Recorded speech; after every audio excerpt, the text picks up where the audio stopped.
Fala galera, tudo bem? Tudo certo? Dá um oizinho para a pessoa que está do seu lado, dá uma boa noite, diz que ela é abençoada. Galera, hoje a gente vai falar sobre um ponto bem interessante. Eu não sei se você já ouviu o termo, foi nos 45 do segundo tempo, né? Que foi aquele momento que do nada virou tudo. Isso veio do futebol, né? Que às vezes no último minuto o cara vai lá e faz o gol. No cinema tem muito isso que nós chamamos do plot twist do filme, que tudo virou de uma hora para outra. E a gente vai ler sobre essa história. A gente vai ler sobre a história da crucificação de Jesus, onde existiam duas pessoas do lado que estavam sendo crucificadas também. Então eu gostaria que você abrisse comigo em Lucas capítulo 23, ok? No versículo 35. Olha só.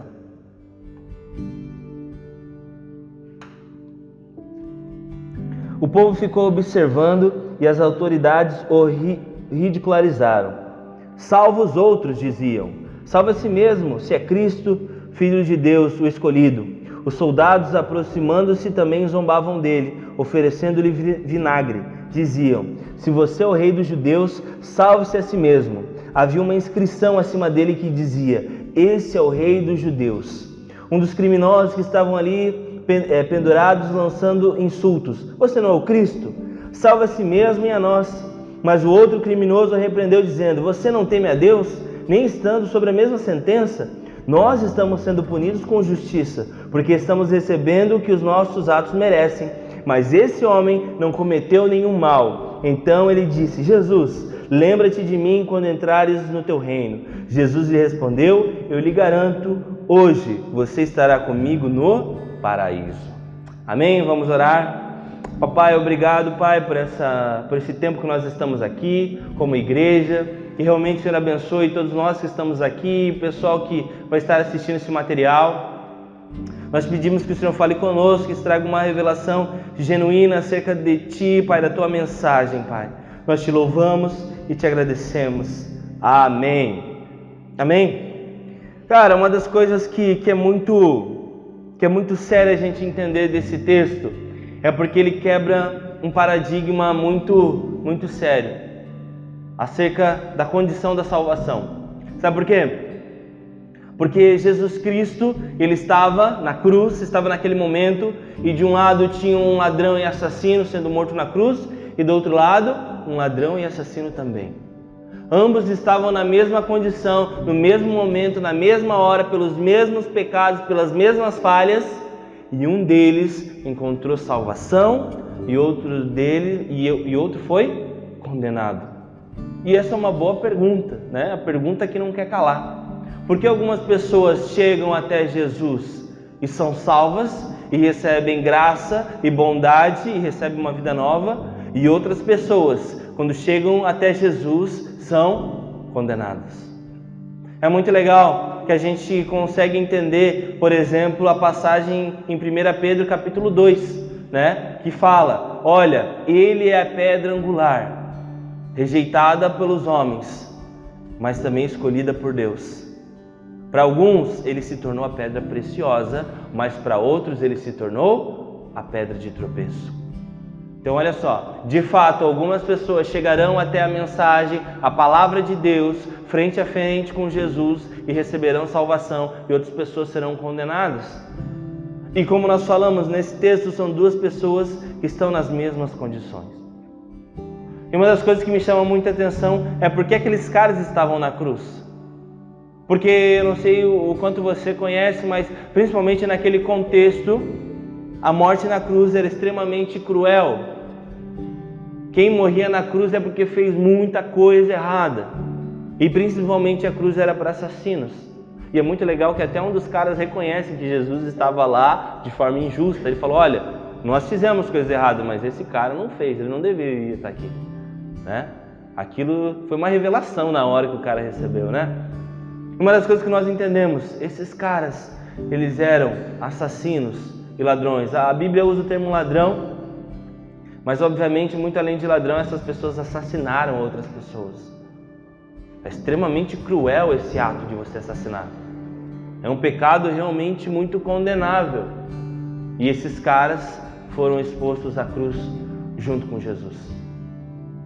E é muito legal porque, como nós falamos, um deles recebeu revelação e outro não.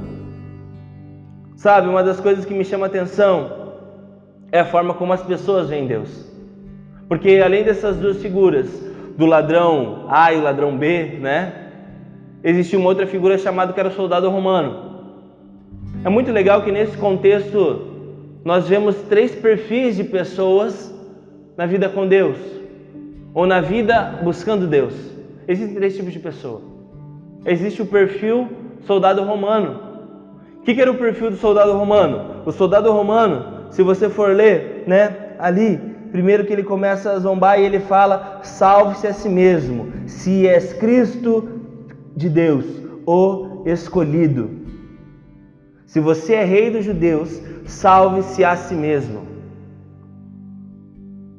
Talvez você seja como o cidadão romano, que olha para Deus. Deus, se você realmente é Deus, faz isso por mim. Eu lembro quando a gente era criança, a gente ficava brincando, né? Pô, se passar um carro amarelo, que Deus vai atender meu pedido. Aí não passava, droga. Aí passava, aí, glória a Deus. A gente aprendia isso. A gente fazia esses joguinhos com Deus. Talvez algumas pessoas pela inocência, como era o meu caso, mas muitos de nós realmente querendo provar a Deus. Deus, se realmente és Deus, eu vou cair de cabeça se o Senhor me fizer tal coisa. E talvez você seja igual ao cidadão romano, o soldado romano, aliás, cheio de jogos com Deus para realmente cair de cabeça. Mas deixa eu falar, Deus não precisa provar nada para você. Deus não precisa. E Jesus no ponto ali, ele não provou nada, nem falou nada. Mas talvez você tenha realmente essa síndrome de soldado romano. Ficar cheio de joguinhos com Deus. Faz isso para eu te servir de verdade. Faz isso para eu ser mais generoso. Faz isso, Deus, que daí eu vou fazer. Faz. E Jesus não precisa fazer nada para você. De verdade. Se ele faz ou ele fez, ele é extremamente gracioso. Mas ele não tem responsabilidade nenhuma com os nossos pedidos. Porque ele não precisa fazer nada para provar que ele é Deus. Então, primeira síndrome, soldado romano. Segundo ponto, o primeiro ladrão, o mais levadinho. Que foi o quê? Pô, Jesus, tu não é o cara? Tu não é o cara? Pô, desce aí, meu. Desce aí.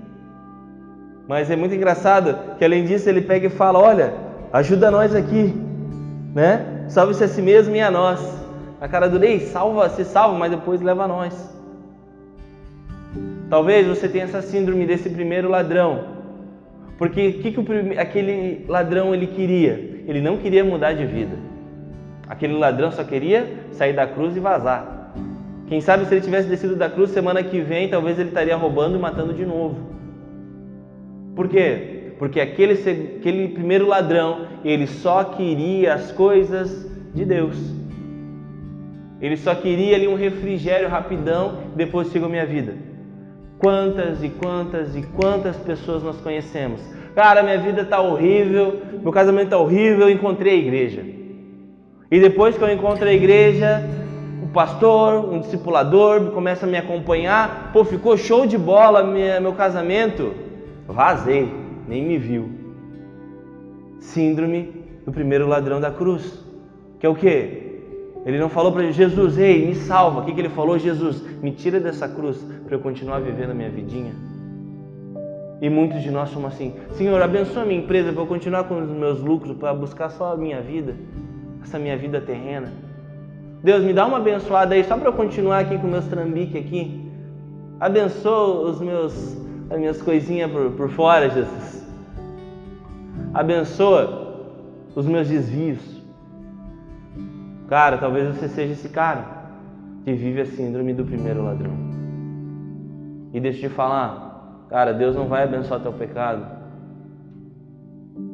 Deus não vai patrocinar nenhum pecado e nem desvio de caráter seu. E nós precisamos entender que Deus não é um ser que a gente simplesmente pede as coisas e... Enfim, talvez pode ser o seu caso. E realmente eu creio que Deus possa ter abençoado a sua vida, o seu casamento. Mas a grande verdade é que, passado um tempo, muitas e muitas histórias, não são uma nem duas, muitas histórias, a pessoa foi plenamente transformada, saiu, quebrou novamente e voltou ainda mais quebrada. Muitas e muitas histórias. Talvez você diga, não, mas a minha não foi assim. Cara, vai ser uma de 1 milhão. A maioria das histórias a pessoa volta mais quebrada ainda. Então, que em nome de Jesus, nós não tenhamos a síndrome do primeiro ladrão. Amém, meus irmãos? Amém. E agora, tem a síndrome, do segundo ladrão. O segundo ladrão é sensacional. Ele fala, primeiro ele consegue reconhecer, porque esse é o primeiro ponto que nós precisamos fazer quando chegamos perante Deus. O que esse segundo ladrão diz? Ele fala, olha, você não teme a Deus, nem estando sobre a mesma sentença, nós estamos sendo punidos com justiça. Cara, nós precisamos imitar esse ladrão aqui. Porque esse ladrão, muito mais do que muitas pessoas, reconheceu. Ele diz, eu sei porque eu estou sendo condenado e eu mereço ser condenado, eu mereço ser morto. E o que ele fala? Nós merecemos. Só que, como no instalar de dedos, ele recebe uma revelação do amor de Deus. Porque ele fala, olha, esse homem não cometeu nenhum mal, mas nós sim. Mas o que ele fala? Jesus, se der para fazer um encaixe, se puder lembrar de mim, lembra-te de mim no paraíso. Cara, olha só que poderoso. Porque esse segundo ladrão, ele reconheceu que ele era podre e merecia a condenação. Segundo, reconheceu que Jesus estava morrendo de forma que não deveria, de forma injusta. Deveria e não deveria, Mas depois ele falou, Jesus, eu sei quem tu és e lembra-te de mim. Porque assim, eu fico de cara, porque ele era um ladrão, um assassino, e como que ele sabia essa história de paraíso? Como ele sabia?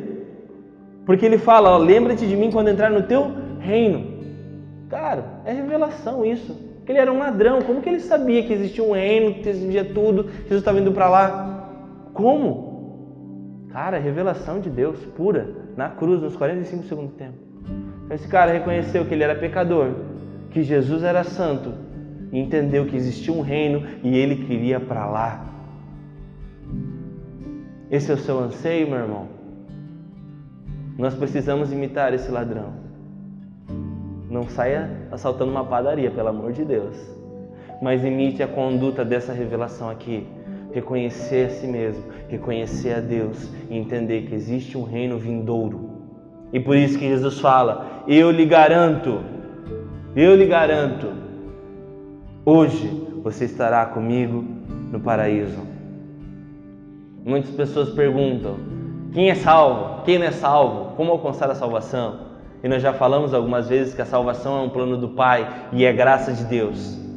Mas a forma de encontrar essa salvação é reconhecendo sua podridão, reconhecendo a santidade de Deus e reconhecendo que a vida não termina aqui, a vida eterna ainda vai começar e será com Jesus. Você quer encontrar salvação? Reconheça esses 3 pontos e você terá uma vida totalmente transformada. A Bíblia não chega a relatar depois, mas obviamente esses outros 2 caras morreram, assim como Jesus. Um deles foi condenado, um deles estava no paraíso. Jesus falou, ainda hoje eu te vejo lá, para a gente jogar uma bola, trocar uma ideia. Jesus cumpre o que ele fala. Por isso que ele fala, eu garanto. E é uma garantia para nós também. Se você reconhecer todas essas verdades, eu garanto, não eu, Rafael, mas Jesus garante salvação, vida eterna, uma vida em total completude em Deus. Amém, meus irmãos? Amém. Glória a Deus. Que em nome de Jesus nós possamos sair daqui transformados e entender que a partir disso, a partir dessa salvação, nós temos um reino a expandir. Ele está vindo, como nós falamos, o Rei está voltando. Jesus está voltando. E por isso que nós somos chamados para sermos sacerdotes. Assim como 1 Pedro fala, somos sacerdócio real, nação santa, povo exclusivo de Deus. Nós somos chamados para reinar já. Por isso que Jesus, quando ele chegou ministrando, já falou, o reino dos céus chegou. O reino de Deus chegou, já chegou esse reino. E por isso que nós não vivemos mais pelas leis desse mundo, nós vivemos pelas leis de Deus. Amém, meus irmãos? Vamos orar? Papai, nós te louvamos e te agradecemos, Pai, porque o Senhor é bom, Pai. Que o Senhor é poderoso, porque o Senhor é digno de honra e de glória, Pai. Nós te louvamos porque o Senhor sabe de todas as coisas. O Senhor conhece o nosso coração e sabe das nossas limitações, sabe da nossa podridão e sabe, Pai, realmente que carecemos da Tua presença, Pai. Eu quero te pedir, Pai, que o Senhor cada dia nos relembre, Pai, que nós não somos nada e que nós só somos algo porque nós te encontramos, Jesus. Nós te louvamos porque o Senhor é aquele que nos garante que assim que possível estaremos contigo no paraíso vivendo essa vida eterna, Pai. Nós te louvamos e te agradecemos em nome de Jesus. Amém. Você pode aplaudir o Senhor Jesus? Glória a Deus. Amém.